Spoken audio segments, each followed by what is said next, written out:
All right, let's take a look at one more. So in this one, we have the tan of theta times the cosine of theta over the cosecant of theta.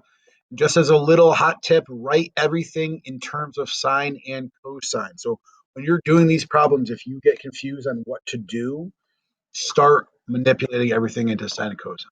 So we know that tangent is sine over cosine. So we're going to have the sine of theta over the cosine of theta times the cosine of theta, and this is all on top,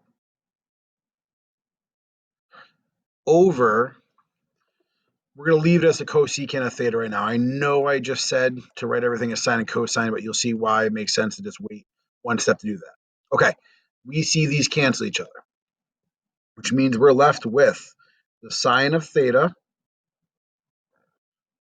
over the cosecant of theta.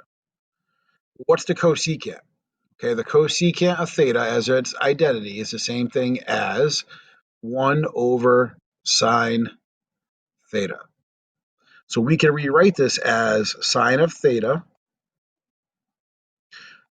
over 1 over sine of theta. Now this looks really confusing to me, right?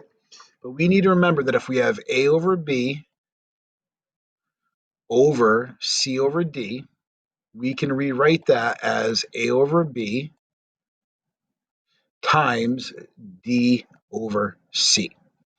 So we technically have the sine of theta over 1. So let me mark this up for you. This is a, this little one is c, and this sine is d, okay? Technically, this is over 1 already. And then we're going to multiply that by, let's see, the sine of theta over 1, which gives us an answer of sine squared theta.